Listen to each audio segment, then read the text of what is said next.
Welcome traders, मैं शिवम आपका इस नई वीडियो में स्वागत करता हूं। ट्रेडर्स, इस वीडियो सीरीज में हम कैंडलस्टिक पैटर्न्स के बारे में डिटेल में समझने वाले हैं। हम ये जानेंगे कि आखिर कैंडलस्टिक चार्ट में हम किन पैटर्न्स को देखकर ऑब्जर्व कर कर ट्रेड कर सकते हैं और कैसे पैटर्न्स को देखकर हमें कहां पर एंट्री, स्टॉप लॉस और बाकी सारी चीज़ों की प्लानिंग करनी चाहिए। यहाँ पर हम मार्केट में यूज़ होने वाले सारे पॉपुलर कैंडलस्टिक पैटर्न्स को एक एक करके डिस्कस करने वाले हैं। हमारा फोकस रहेगा कि किस तरीके से हम बड़ी ही सिंपल और सरल भाषा में उन कैंडलस्टिक पैटर्न्स को समझ सकें और फिर उनसे ट्रेड लेकर प्रॉफिट कमा सकें।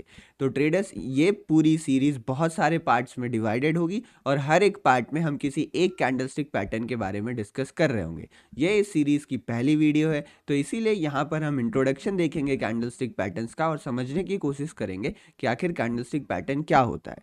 तो चलिए बिना किसी देरी के वीडियो को स्टार्ट करते हैं। लेकिन वीडियो स्टार्ट करने से पहले आप सभी से रिक्वेस्ट है कि अगर आप ऐसी ही वीडियोस आगे देखते रहना चाहते हैं तो आप इस चैनल को सब्सक्राइब करके नोटिफिकेशन बेल ज़रूर प्रेस कर दीजिए, ताकि इस सीरीज़ का जैसे ही अगला वीडियो आए आप वहां पर उसे देख सकें। साथ ही में आप इस सीरीज़ की बाकी सारी वीडियोस को प्लेलिस्ट में भी जाकर एक्सेस कर सकते हैं। तो अगर आप कोई दूसरा पार्ट देखते हैं तो प्लेलिस्ट में जाकर सारे पिछले पार्ट्स को ज़रूर देख लीजिएगा। और अगर आप आज से इस सीरीज़ को देखना स्टार्ट करते हैं तो आगे आने वाली सारी वीडियोस को सीरीज़ वाइज देखिएगा और इसके नोट्स ज़रूर बना लीजिएगा, ताकि आपको आगे आने वाले वक्त में बार बार वीडियो को रेफर ना करना पड़े और आपके पास एक हैंडी नोट्स रहे जहां से आप इन पैटर्न्स को रेफर कर सके। चलिए वीडियो को स्टार्ट करते हैं।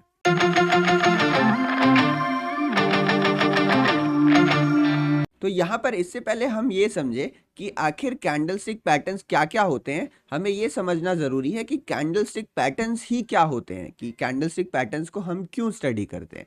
तो बेसिकली यहाँ पर हमारे सामने एक कैंडलस्टिक का चार्ट खुला हुआ है। जो ये चार्ट खुला है इसे हम एक कैंडलस्टिक चार्ट कहते हैं। और यहाँ पर जो आपको ये सिंगल लाइंस दिख रही हैं, ये जो सारी सिंगल एंटिटीज़ हैं, इनको हम यहाँ पर कैंडल्स कहते हैं।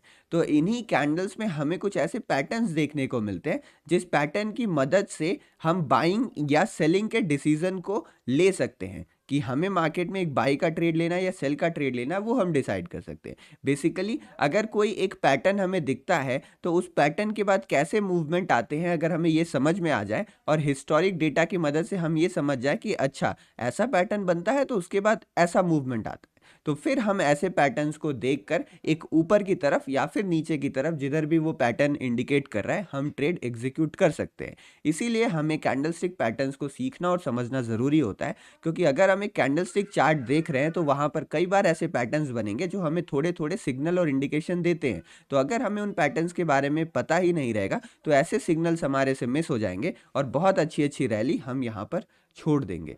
तो बेसिकली कैंडलस्टिक पैटर्न्स क्या होता है? The pattern created by one और मोर देन वन कैंडलस्टिक्स, एक या एक से ज्यादा कैंडलस्टिक से जो भी कोई पैटर्न बने उसे हम कैंडलस्टिक पैटर्न कहते हैं यहाँ पर। तो कैंडलस्टिक पैटर्न एक या एक से ज्यादा कैंडलस्टिक पैटर्न्स का कॉम्बिनेशन होता है यहाँ पर। तो कैंडलस्टिक पैटर्न कितने प्रकार के होते हैं? तो यहाँ पर अगर हम इनका डिवीजन करना चाहें तो जो हमारे पास टोटल कैंडलस्टिक पैटर्न्स है उनको हम टू ब्रॉड कैटेगरीज में डिवाइड कर सकते हैं।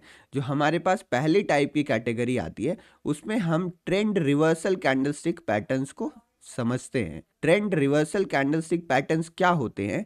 ये ऐसे पैटर्न्स होते हैं, मान लीजिए अगर मार्केट अप ट्रेंड में जा रहा है और यहाँ पर आपको कोई ट्रेंड रिवर्सल कैंडलस्टिक पैटर्न दिखता है तो वहां से मार्केट फिर नीचे की तरफ गिरने लगता है। इसी को हम कहते हैं ट्रेंड रिवर्सल कैंडलस्टिक पैटर्न्स। और जो हमारे पास दूसरा डिवीजन है उसे हम कहते हैं ट्रेंड कॉन्टिन्यूएशन कैंडलस्टिक पैटर्न्स। तो यहाँ पर हमारे पास दो ब्रॉड कैटेगरीज आती हैं। ट्रेंड कॉन्टिन्यूएशन पैटर्न्स क्या होते हैं? मान लीजिए यहाँ पर मार्केट नीचे की तरफ गिर रहा था, यानी मार्केट का ट्रेंड क्या था? डाउन था। और डाउन ट्रेंड में अगर यहाँ कोई पैटर्न बनता है जिसके बाद मार्केट फिर से नीचे गिरने लगता है, तो यहाँ पर मार्केट हमको इस गिरते हुई ट्रेंड में एक एंट्री का मौका देता है। और ये एंट्री के मौके को हम कैसे पहचान सकते हैं? हम कैंडलस्टिक पैटर्न्स की मदद से इन एंट्री के तरीकों को पहचान सकते हैं। तो बेसिकली हमारे पास दो ब्रॉड डिविजन्स होते हैं कैंडलस्टिक पैटर्न्स के। अगर हम थोड़ा और डिटेल में जाने की कोशिश करें तो जो ट्रेंड रिवर्सल कैंडलस्टिक्स होती हैं उनको भी हम यहाँ पर दो पार्ट में डिवाइड कर सकते हैं। हमारे पास पहला पार्ट क्या आता है, जहाँ पे हम bearish trend reversal candlestick patterns को देखते हैं। यानी इसका मतलब ये है कि अगर मार्केट यहाँ पर अप ट्रेंड में है, मार्केट अगर यहाँ ऊपर की तरफ जा रहा है और ऊपर जाते वक्त यहाँ पे कोई बेयरिश पैटर्न दिखता है तो वहां से मार्केट एक बेयरिश मूव पकड़ लेता है। बेयरिश यानी नीचे की तरफ, नीचे यानी डाउन ट्रेंड। तो जो अप ट्रेंड से डाउन ट्रेंड में चेंज करे कैंडलस्टिक पैटर्न्स, जो अप ट्रेंड को रिवर्स कर दे डाउन ट्रेंड में, उसे हम bearish trend reversal candlestick patterns बोलते हैं। और जो डाउन ट्रेंड को अप ट्रेंड में चेंज कर दे उसे हम यहाँ पर bullish trend reversal candlestick patterns कहते हैं। वहीं अगर हम ट्रेड कॉन्टिन्यूएशन की बात करें तो जो कॉन्टिन्यूएशन पैटर्न्स होते हैं वो बुलिश या बेयरिश नहीं होते, वो न्यूट्रल पैटर्न्स होते हैं, जिनको आप एक पॉज भी कह सकते हो। यानी मार्केट एक पॉज लेता है और फिर अपने ट्रेंड को कंटिन्यू कर देता है, तो ये पैटर्न्स न्यूट्रल होते हैं। तो कुल हमारे पास ट्रेंड रिवर्सल कैंडलस्टिक पैटर्न्स और ट्रेंड कंटिन्यूएशन कैंडलस्टिक पैटर्न्स को मिलाकर टोटल 3 डिविजन्स आते हैं: बेयरिश पैटर्न्स, बुलिश पैटर्न्स और न्यूट्रल पैटर्न्स। तो आगे आने वाली सीरीज में हम बहुत सारे छोटे छोटे वीडियोस के मदद से ये जानेंगे, समझेंगे कि आखिर ये पैटर्न कैसे होते हैं, इनकी यूज़ कहाँ हमें करनी चाहिए और इनका प्रॉपरली यूज़ कैसे किया जा सकता है कि आप मार्केट से प्रॉफिट कमा सके। तो फर्स्ट पार्ट के लिए इतना ही। अब अगले पार्ट से हम डिस्कशन स्टार्ट करेंगे ट्रेंड रिवर्सल कैंडलस्टिक पैटर्न्स का। अगर वीडियो पसंद आई हो तो लाइक ज़रूर करिएगा और नीचे कमेंट सेक्शन में आप अपने विचार हमें बता सकते हैं। आपको चीज़ें समझ में आई या नहीं आई वो भी ज़रूर बताएगा। और अगर कुछ भी डाउट होता है तो बेफिक्र होकर कमेंट सेक्शन में ज़रूर पूछिए, मैं आपके डाउट्स क्लियर करने की पूरी कोशिश करूँगा। धन्यवाद, चले मिलते हैं नेक्स्ट पार्ट में।